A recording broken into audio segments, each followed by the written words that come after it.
Bem-vindos. Hoje a gente tem um material, olha, denso e fascinante pela frente.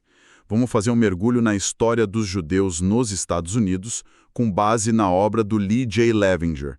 É uma fonte que cobre, assim, séculos, né? Desde as primeiras conexões lá com a chegada dos europeus até a formação de uma comunidade judaica enorme no século XX. A nossa missão aqui é tentar extrair a essência dessa jornada tão longa. Como é que essa história se desenrolou? Quais foram os momentos-chave, as tensões, as adaptações?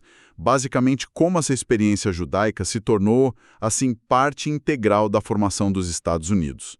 Ok, vamos começar essa exploração por onde o livro puxa o fio dessa meada. Olha, a história começa num ano muito simbólico, né? 1492, o mesmo ano da viagem do Colombo. É uma ironia que o livro destaca bastante. Enquanto a Espanha expulsava sua população judaica, Sim. essa mesma Espanha, com apoio financeiro e intelectual importante de judeus e conversos, os marranos, né, estava descobrindo um novo mundo. Figuras como Luís de Sant'Angelo, Gabriel Sánchez, no financiamento, Abrão Zacuto, na ciência, e até tripulantes como Luís de Torres são mencionados como peças importantes nessas primeiras viagens. Que coisa, né? Um ponto de partida totalmente paradoxal. Expulsos de um lado, mas ajudando na empreitada que, eventualmente, levaria a um refúgio do outro lado. Mas esse refúgio demorou para chegar, imagino eu. Ah, demorou muito. Os primeiros séculos nas colônias espanholas e portuguesas foram bem perigosos. A Inquisição chegou rápido nas Américas, já em 1511 nas Índias Ocidentais, 1516 na América do Sul. O foco principal era perseguir os marranos, né? Aqueles suspeitos de praticar o judaísmo em segredo. No Brasil, não tinha um tribunal local fixo, mas a perseguição existia. Os suspeitos iam para Portugal. A coisa só começou a mudar mesmo com a chegada de outras potências. Ah, aí que a história dá uma virada. A Holanda fez diferença com aquela tolerância deles? Exatamente. Os holandeses levaram essa política mais tolerante para as colônias. Quando eles tomaram Recife, lá em 1631, muitos marranos que viviam lá puderam voltar abertamente ao judaísmo. Ali se formou, segundo a fonte, a primeira comunidade judaica organizada das Américas. Mas aí, quando Portugal retomou Recife em 1654, muitos tiveram que fugir de novo. E é daí que vem a conexão com a América do Norte. Ah, claro, a famosa chegada em Nova Amsterdã. Isso. Um grupo pequeno, 23 refugiados judeus, que vieram justamente de Recife, passando pelo Caribe, chegaram em Nova Amsterdã, que hoje é Nova York, em 1654. O governador na época, o Peter Stuyvesant, não queria eles lá não. Imagino. Mas a Companhia Holandesa das Índias Ocidentais interveio. Deixaram ficar. Só que com uma condição bem típica da época, né? Qual? A comunidade judaica tinha que cuidar dos seus próprios pobres para não dar despesa para a colônia. Foi comecinho da presença judaica organizada na América do Norte. E dali, como é que eles foram se espalhando pelas colônias inglesas? Tinha lugares melhores, mais receptivos? Com certeza. Rhode Island é um destaque total. Foi fundada pelo Roger Williams com base na liberdade religiosa plena. Uma ideia radicalíssima para o século XVII. Nossa, sem dúvida. Forte bem cedo. O livro até menciona o cemitério de 1677 e a sinagoga de 1763. São os mais antigos ainda de pé nos Estados Unidos. Que legal. Figuras importantes como o comerciante Aaron Lopes, o industrial Jacob Rodrigues Rivera prosperaram ali. Outros centros que surgiram antes da Revolução foram Filadélfia, Charleston, Savannah. Na época da independência, a fonte calcula uns 2.500 judeus nas colônias. A maioria de origem sefardite na Ibérica e mais ligados ao comércio. E essa comunidade pequena, como é que ela se viu na Revolução Americana? Imagino que a luta por liberdade tocou eles de forma especial. Sim, a fonte indica que a maioria apoiou a causa patriota. Claro, sempre tinha alguns legalistas, né? Normal. Mas muitos judeus participaram de boicotes a produtos ingleses e mais de 40 lutaram mesmo no exército do Washington. Um nome que o livro destaca é o do rabino Gershom Mendes Seixas, de Nova York. Ele saiu da cidade quando os britânicos ocuparam, levando os rolos da Torá. Foi um gesto simbólico muito forte, né? Falando em apoio, sempre surge o nome do Chaim Salomon. Qual o peso que a fonte dá para ele? Olha, um peso bem considerável. O livro descreve ele como, assim, fundamental para o financiamento da Revolução. Ele era um imigrante polonês e atuou como um tipo de corretor para o governo. Vendia títulos para levantar dinheiro, que era desesperadamente necessário, né? Sei. E mais que isso, ele emprestou dinheiro do próprio bolso para delegados do Congresso Continental, tipo o James Madison. E muitas vezes nem aceitava reembolso. Ele arriscou o patrimônio dele pela causa. Nossa, que dedicação. E como é que essa história acabou para ele? Teve reconhecimento? Então, aí é que está uma das ironias trágicas que a fonte mostra. Salomão morreu em 1785, quase quebrado. Os bens dele eram basicamente títulos do governo que valiam quase nada na época. Caramba. A família ficou na pobreza. E mesmo com reconhecimentos depois, nunca receberam uma compensação financeira de verdade do governo que ele ajudou tanto. A história dele quase que resume o sacrifício individual para construir a nação, né? É verdade. E essa história dele leva à questão maior. Como é que os Estados Unidos se tornaram, na lei, um lugar de liberdade religiosa para os judeus? Algo tão raro naquela época. Foi uma conquista, né? Não foi dado de bandeja. Foi um processo gradual. O livro volta lá em Rhode Island, pioneira já no século XVII. Mas a batalha decisiva mesmo, segundo a fonte, aconteceu na Virgínia, nas décadas de 1770 a 1780. Com gente como Jefferson, Madison, defendendo a separação entre igreja e Estado. Figura-chave. E essa lei da Virgínia influenciou diretamente a Constituição americana. Mas nem todos os estados seguiram logo de cara. Maryland, por exemplo, só em 1826 tirou a exigência de ser cristão para ter cargo público. Foi depois de uma briga longa pela Jill Bill, e quem defendeu muito foi um não-judeu, o Thomas Kennedy. Que interessante. E tem a carta do George Washington para a congregação de Newport, em 1790, prometendo que o governo americano não dá à intolerância sanção alguma. É citada como um marco simbólico forte desse processo todo. Entendi. Com a independência e essa base legal se formando, como é que a comunidade mudou no século XIX? Chegou gente nova, né? Sim, o século XIX trouxe a segunda grande onda de imigração. Judeus da Alemanha e da Europa Central. O perfil era bem diferente dos sefarditas. Muitos vinham de condições mais humildes, fugindo de restrições econômicas, legais, buscando oportunidade. A fonte descreve um padrão interessante. Muitos começavam como mascates, sabe? Viajando. Sem vendendo coisas. Economia local. Culturalmente também eram diferentes. Trouxeram um respeito enorme pela educação e uma tendência forte para a organização comunitária. Talvez uma influência alemã, né? E eles se espanharam mais pelo país, não ficaram só na costa leste. Fundaram comunidades em cidades como Cincinnati, que virou um centro super importante, e Chicago. Criaram sinagogas, escolas, organizações fraternas, tipo a Bnei Brit, lá em 1843. E essa influência alemã mexeu com a religião também.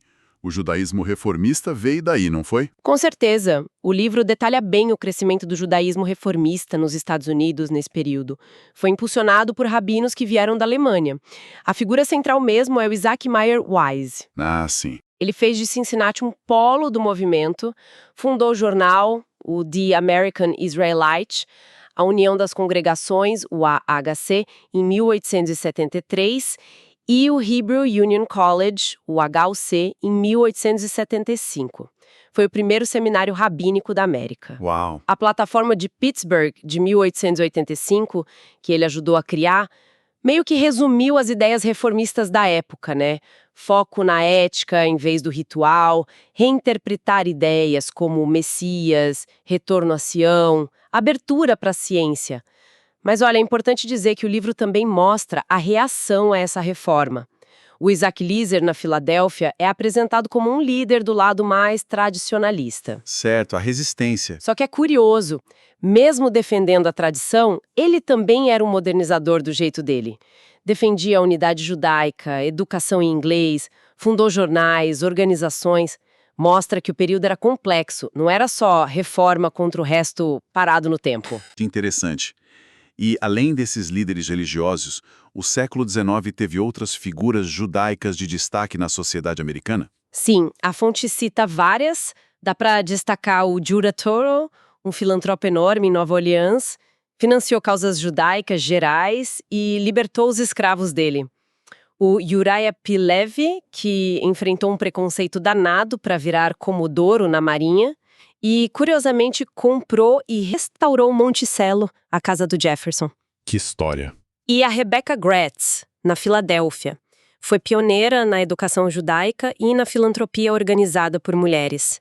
Essas figuras mostram como a integração e a contribuição judaica já estavam crescendo em várias áreas, mesmo antes da maior onda de imigração. O que nos leva para o final do século XIX e a terceira grande onda, da Europa Oriental. Essa parece que mudou tudo em termos de escala, né? Totalmente.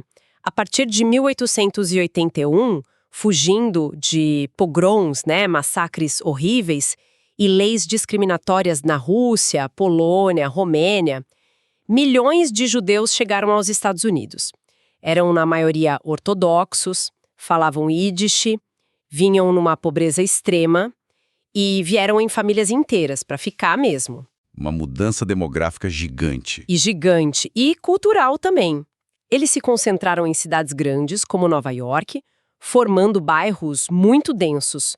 Muitos trabalhavam em condições terríveis nas sweatshops, principalmente na indústria de roupa. A escritora Mary Antin, que a fonte cita, descreveu bem essa sensação de viver entre dois mundos. E essa massa de imigrantes vinda de um lugar tão diferente, como é que eles se organizaram e deixaram a marca deles? Olha, eles trouxeram uma energia cultural e social imensa. A imprensa em Yiddish explodiu. Jornais como Forward viraram vozes poderosíssimas. O teatro Yiddish floresceu. Mas talvez o impacto mais duradouro tenha sido no movimento trabalhista. Ah, sim.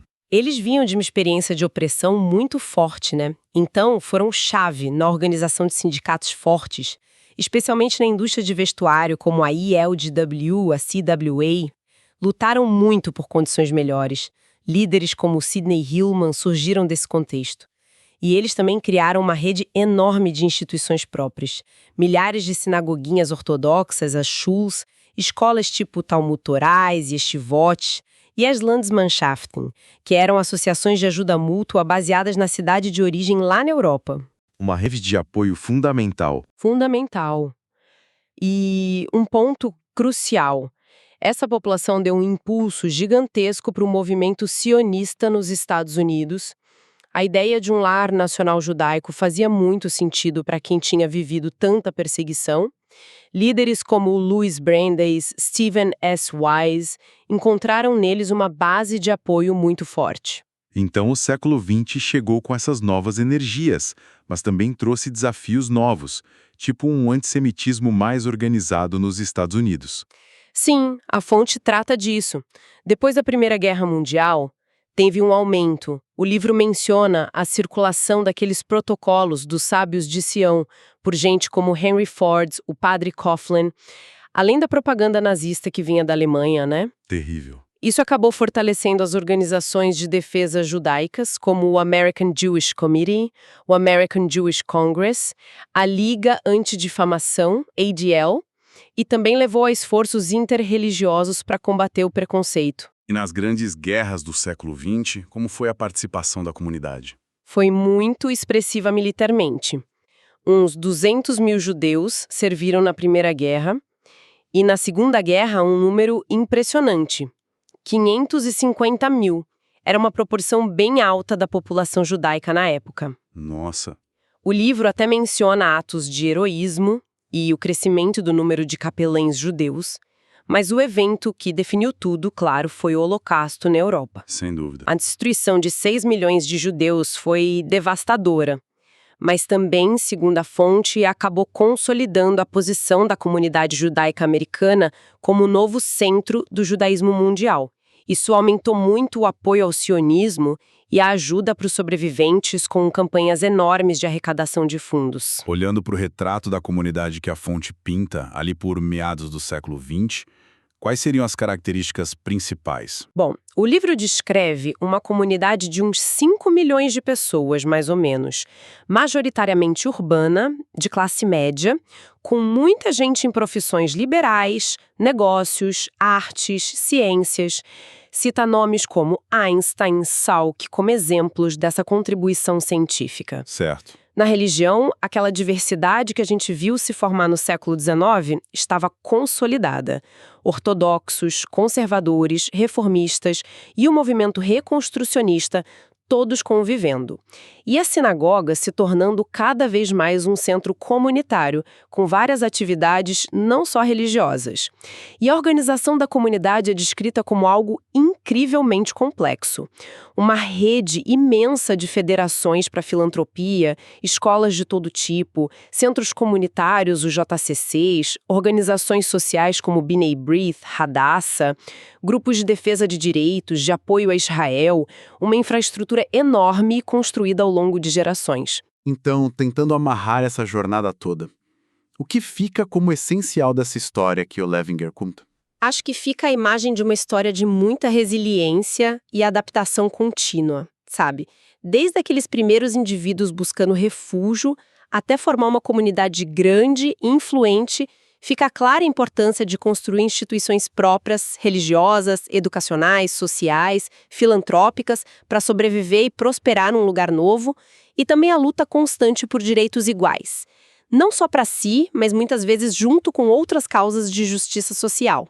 Sim. E também as contribuições enormes em tantas áreas da sociedade americana, né? Muitas vezes superando barreiras, preconceitos.